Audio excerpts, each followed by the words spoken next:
Hello friends, आज बात करते हैं एआईएस मतलब एनुअल इंफॉर्मेशन स्टेटमेंट जो इनकम टैक्स डिपार्टमेंट ने लॉन्च की है। इनकम टैक्स डिपार्टमेंट जो है new annual information statement AIS को कंप्लायंस पोर्टल पे दिखा रहा है। इसमें आप अपनी सभी फाइनेंशियल ट्रांजैक्शंस को देख सकते हैं ईयर वाइज। और जो पहले क्या होता था 26 ईयर्स के अंदर डेटा आता था, अब उसके एरिया को उन्होंने एक्सपेंड कर दिया और ज़्यादा फाइनेंशियल ट्रांजैक्शन को वो कैप्चर करने लग गया है। और इसमें ऑनलाइन फीडबैक का भी इन्होंने मैकेनिज्म डाल दिया है।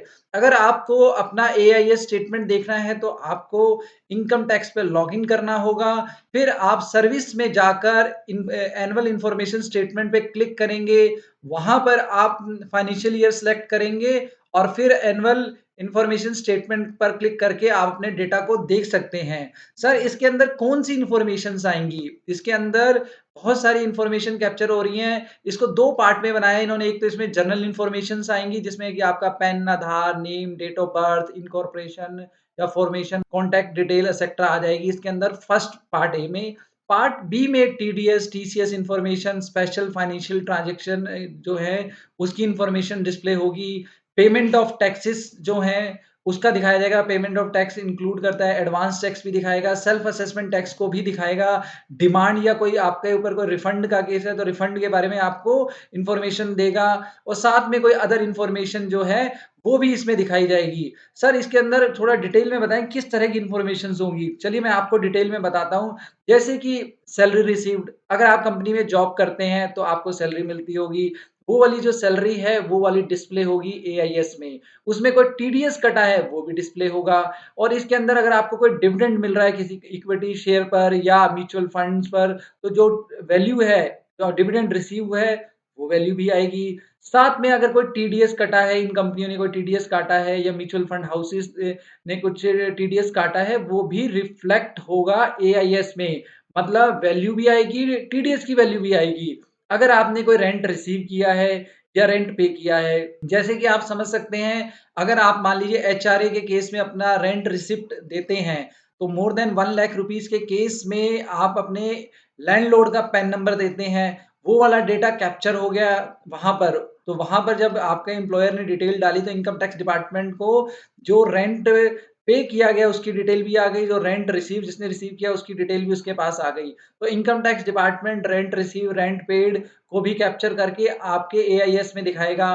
और साथ में अगर आपको इनकम टैक्स में कोई रिफंड मिला है तो वो वाला जो रिफंड की वैल्यू है वो भी दिखाई जाएगी कि उसमें कितना इंटरेस्ट रिसीव किया गया है।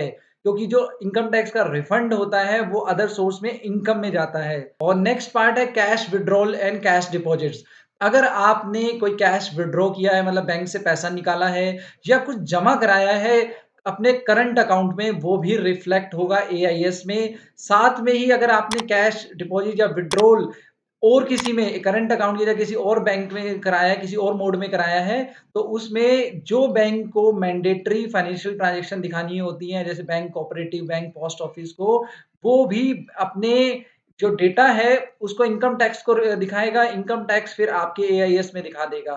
तो कुछ बैंक्स को, पोस्ट ऑफिस को, कोऑपरेटिव बैंक्स को डिपॉजिट्स और विड्रॉल की एक स्पेसिफिक लिमिट्स को दिखाना होता है, इनकम टैक्स को बताना होता है। वो वाली डिटेल भी आपके एआईएस में रिफ्लेक्ट हो जाएगी। अगर आपको सेविंग पर कोई इंटरेस्ट मिल रहा है वो भी आप देख सकते हैं कि मेरा कितना सेविंग पे इंटरेस्ट मिला है, वो भी एआईएस में रिफ्लेक्ट होगा। आपका जो बैंक का बैलेंस है अदर देन, मतलब अदर देन सेविंग अकाउंट का या एफडी का, तो इसमें कौन से आएंगे बैलेंस? जैसे कि रिकरिंग डिपॉजिट्स एआईएस में रिफ्लेक्ट होंगे। फर्दर अगर आपका जो बैंक अकाउंट बैलेंस एक्सीड करता है 50,000 रुपए से of the closing of the financial year, वो भी रिफ्लेक्ट होगा। साथ में ही अगर आपने कोई लैंड या बिल्डिंग बेची है तो उसके बेचने से जो वैल्यू आई, जो आपकी रिसिप्ट आई, वो भी रिफ्लेक्ट होगी अब एआईएस के अंदर। आपने कोई बिजनेस रिसिप्ट ली है, वो रिसिप्ट भी शो होगी एआईएस में। क्रेडिट कार्ड, डेबिट कार्ड, आपके कितने क्रेडिट कार्ड हैं, डेबिट कार्ड इश्यू किए गए हैं, वो भी डेटा अब एआईएस में जाके रिफ्लेक्ट होगा। इंटरेस्ट ऑन डिपॉजिट्स, डिपॉजिट्स के ऊपर, मतलब जैसे एफडी है, रिकरिंग डिपॉजिट्स है, इसमें कितना इंटरेस्ट रिसीव किया है इंडिविजुअल ने, वो वैल्यू भी रिफ्लेक्ट होगी। और कोई टैक्स डिडक्ट हुआ है तो डेफिनेटली टीडीएस जो कटा है वो भी रिफ्लेक्ट होगा एआईएस में। Purchase of time deposit like FD, अगर आपने इन्वेस्टमेंट कर रखा है एफडी में, तो एफडी की जो डिपॉजिट किया है उसकी वैल्यू, एफडीज की वैल्यूज आएंगी एआईएस में। और साथ में जो रिपोर्टिंग एंटिटी है, मतलब इनकम टैक्स डिपार्टमेंट को जो बताएंगे, बैंक, एनबीएफसी, पोस्ट ऑफिस है, वो रिपोर्ट करेंगे। इनकम टैक्स डिपार्टमेंट को कैसे पता लगेगा? कोई ना कोई मोड होगा जिससे वो जानकारी उन्हें मिलेगी, तो वो बैंकिंग एंटिटीज हैं, एनबीएफसी हैं, पोस्ट ऑफिस हैं, वो बताएंगे।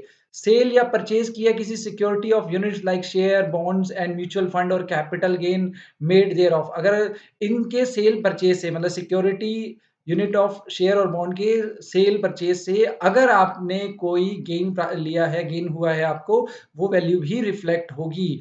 इनकम फ्रॉम अदर सोर्सेज, अगर आपने अदर सोर्सेज का मतलब है जैसे सेविंग अकाउंट से इंटरेस्ट आता है, वो भी अदर सोर्स है।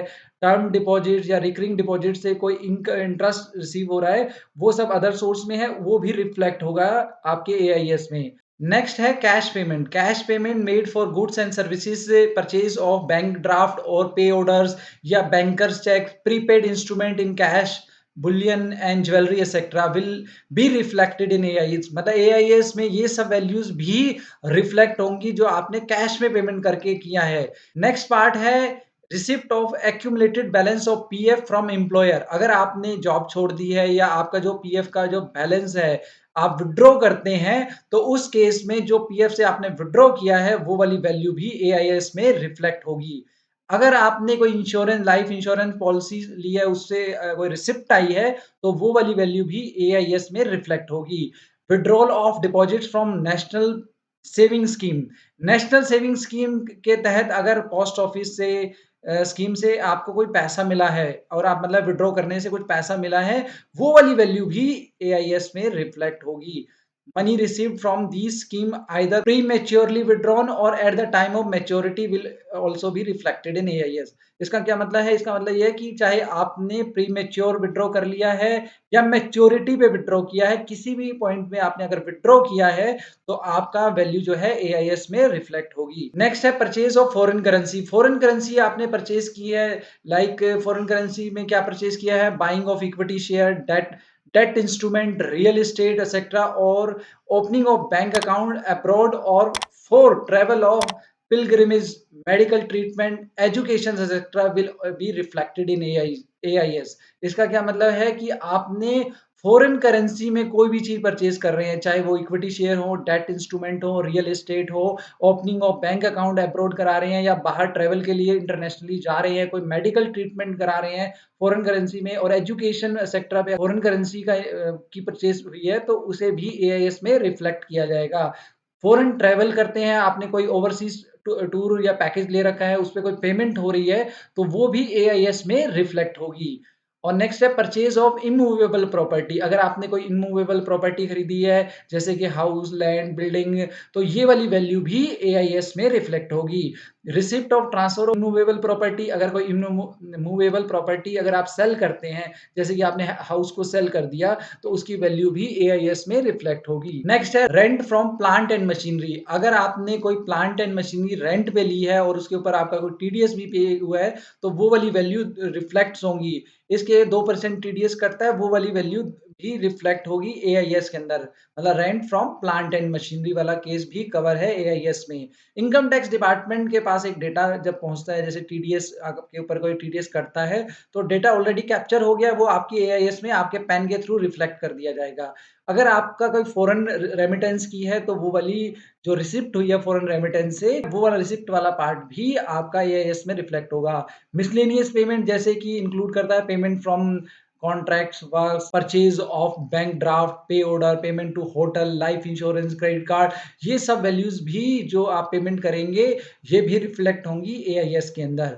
Interest for infrastructure bond, interest receive from infrastructure bond पे अगर आपको कोई इंटरेस्ट मिल रहा है, ये वैल्यू भी एआईएस में रिफ्लेक्ट होगी। विनिंग फ्रॉम लॉटरी और क्रॉसवर्ड हॉर्स रेस, इनसे अगर कोई पैसा आपने कमाया, कुछ जीता है इन चीजों से, चाहे वो लॉटरी से हो, क्रॉसवर्ड से हो, विनिंग हॉर्स रेस से हो, ये वाली वैल्यू भी एआईएस में रिफ्लेक्ट होगी। Interest on bond and government securities. अगर कोई इंटरेस्ट रिसीव कर रहे हैं गवर्नमेंट सिक्योरिटी से या कोई बॉन्ड है जो टैक्सेबल है in the hand of individual, वो भी एआईएस में रिफ्लेक्ट होगा। नेक्स्ट पॉइंट है purchase of vehicle. Purchase of vehicle, अगर कई ऐसे व्हीकल है जिसे परचेज करने पर आपको टीडीएस पे करना पड़ रहा है एक स्पेसिफिक लिमिट के बाद, तो वो भी एआईएस में रिफ्लेक्ट होंगे। Income in respect of unit of non resident. अगर नॉन रेजिडेंट रिसीव करता है कोई interest income from a Indian company, then the interest received will be shown in AIS, वो भी एआईएस में रिफ्लेक्ट होगी। Income from long term capital gain from the foreign currency bond और share of Indian company, ये जो इससे कोई interest receive हो रहा है फ्रॉम इंडियन कंपनी और dividend from a global depository receipt पे हो रहा है, तो ये वाली वैल्यू भी एआईएस में रिफ्लेक्ट होगी। Receipt of commission etcetera on sale of lottery, अगर कोई कमीशन रिसिप्ट हो रही है, आपको कमीशन मिल रही है लॉटरी पर, तो वो भी एआईएस में रिफ्लेक्ट होगी।